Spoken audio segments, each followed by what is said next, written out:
자, 관련해서 법무부 장관과 경찰청장에 대한 탄핵안도 본회의를 통과했습니다. 뭐 국방장관은 탄핵을 하려고 했는데 그만 둬버렸으니까 어쩔 수가 없는 거고요.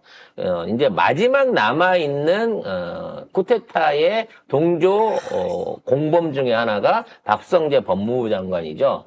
그리고 앞으로 위헌정당 심판이라든지 여러 가지 법적으로 처리해야 되는 이러한 사안에 있어서 지금 유일한 걸림돌이 되고 있는 게 박성재 법무장관입니다. 그래서 구속은 됐지만 경찰청장은 아직까지 그 직위를 유지하고 있기 때문에 여기에 대한 탄핵안도 본회의를 통과를 할 것으로 보여집니다. 특히 박성재 법무장관, 조지호 경찰청장은 계엄에 직접적으로 가담해서 윤석열과 함께 동조한 내란의 죄를 의심받고 있기 때문에 내란 공범입니다. 이거는 윤석열이 탄핵되기만 한다면 바로 일용될 수 있는 내용으로 보여집니다. 내란 특검법에 대한 수사 대상이 전체적으로 이제 확대가 되고 있는 상황에서 중요한 건 김건희 특검법도 이번에 다시 부의가 됐다는 거죠. 사실 지난번 특검법에는 도이치모터스 것만 올렸습니다. 왜냐하면 정치적인 논란이, 그러니까 탄핵 전에 이걸 올린 거기 때문에 정치적 논란이 될 수 있는 이걸 쟁정으로 이끌어 가지 않기 위해서 여러 가지 선거 관련된 거, 여론 조작 관련된 거 이거 없앴는데 이번에는 다 포함을 했습니다. 어떠한 내용들을 이번에 특검에서 다루게 될 것인지 관련해서 한번 리스트만 좀 읽어주세요. 네, 이 김건희 특검법은 재석 의원 282명 중 찬성 195표, 반대 85표, 기권 2표로 가결이 됐는데요. 이 법안은 도이치모터스 주가 조작, 삼부토건 주가 조작, 코바나 컨텐츠 뇌물성 협찬, 명품 가방 수수, 최혜병 사망 사건, 세관 마약 사건, 구명 로비, 정치 브로커 명태균 씨 관련 사건 등 지금까지 불거진 15개 의혹 모두가 수사 대상입니다. 자, 요거 이제 종합특검이 되기 때문에 사실 이제 요게 통과만 된다고 치면 탄핵과 함께 어차피 이제 통과는 됐죠. 나중에 이제 이게 재부의가 왔을 때 요것만 다시 재부의 시켜서 올린다고 치면 내란으로 이미 끝났습니다만 이미 그동안 국정농단 해왔던 것들까지도 전부 다 바로 세울 수 있는 아마 이런 기회가 될 것으로 보여지고요. 저는 이게 정말 천혜의 기회라고 생각합니다. 그래서 바로바로 몰아붙여야 되는 거고 탄핵이 되면 거부권을 행사할 수가 없어요. 그래서 총리가 이것을 대행해서 갖고 갈 건데 총리가 여기에 대해서 거부권을 대리로 발생시킬 수는 없을 것이기 때문에 결론적으로 이번에는 통과가 될 것으로 기대가 되고 있습니다. 어저께 잠깐 이제 말씀을 드렸습니다. 조국 대표가 입시비리 감찰 무마 이게 지금 왜 같이 들어있는지 모르겠어요. 감찰 무마에 대한 거 무혐의로 받은 걸로 되어 있는데 감찰 무마가 지금 기사에 뜨고 있는 건 나는 사실 이거는 오보라고 생각이 되거든요. 징역 2년이 확정이 되고 의원직 상실이 일어났습니다. 많은 분들이 걱정을 하신 부분 중에 하나가 이러면 한 표가 또 모자라게 되는 거 아니냐라고 하시는데 이미 오늘 오전에 13번 비례대표 무슨 교수님이에요? 백선희 교수님. 백선희 교수님이 그 지위를 이어받아서 승계가 끝났습니다. 이게 하루 만에 승계가 된 거예요. 그래서 아마도 사전에 충분히 관련해 선관위하고 얘기가 돼 있었기 때문에 다 그 준비가 돼 있었기 때문에 표결에는 문제 없이 참여를 하실 수 있겠습니다만 법치주의 국가에서 대법원이 내린 법에 대해서 이 형을 다시 불복할 수 있는 현실적인 방법은 없습니다.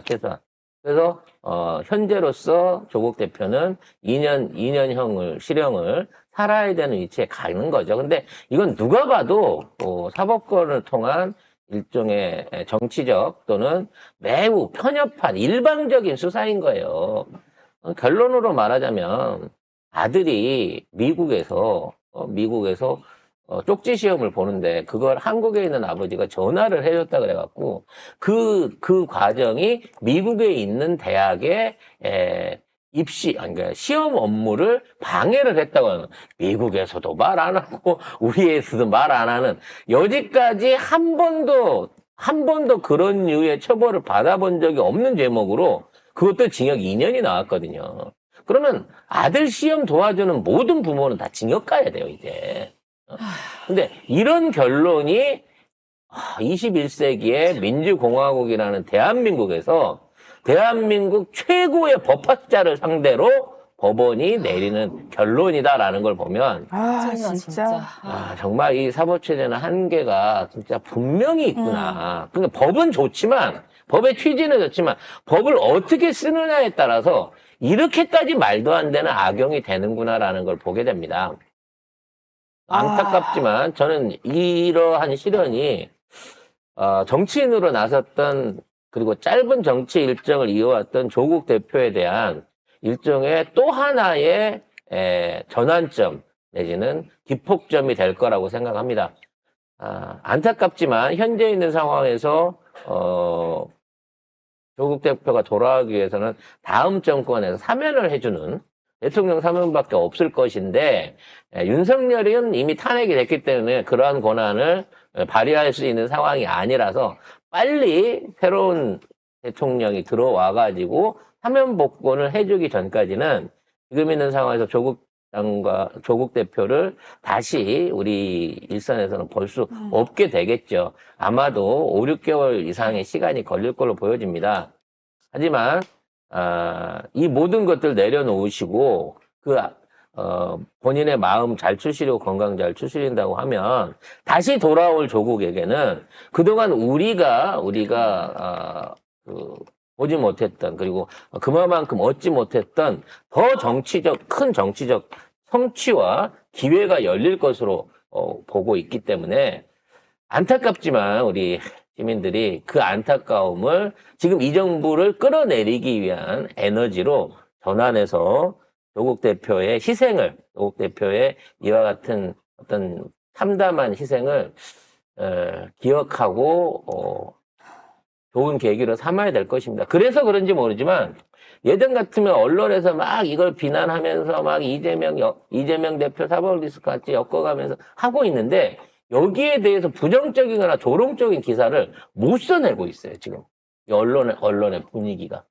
물론 일부 찌라시 같은 조그마한 신문들, 발행부수 되는 신문들 중에는 그런 내용을 쓰는 데가 있겠습니다만, 조중동 같은 대형 언론사들이 이 사건에 대해서 입을 닫고 있다는 게 지금의 사회 분위기를 뭔가 보여주는 일종의 지표가 아닐까라는 생각도 해봅니다. 집행유예를 왜 안 줬을까요? 하셨는데, 그냥 저쪽 애들은 저쪽 나름대로 원래 계획대로 지금 가고 있는 거라고 보시면 그래서 돼요. 이 프레는 탄핵과 관계없이 그냥 자기네들 준비가 돼 있었던 거고, 음. 뭐 이미 조국 대표도 거기에 대한 걸 알고 있었던 것 같은데, 문제는 이걸 준비했던 사법부가 바로 일주일 전에 탄핵이 터져버리니까 이거가 어떻게 사법부의 역풍으로 돌아올 것인지에 대해서는 이거를 책임을 못 지고 있다는 거죠. 자, 아무튼 조국 장관 가족들과 조국 대표님에게 진짜 우리가 정치적으로, 정신적으로, 인간적으로 큰 빚을 졌다라는 생각을 해보게 됩니다.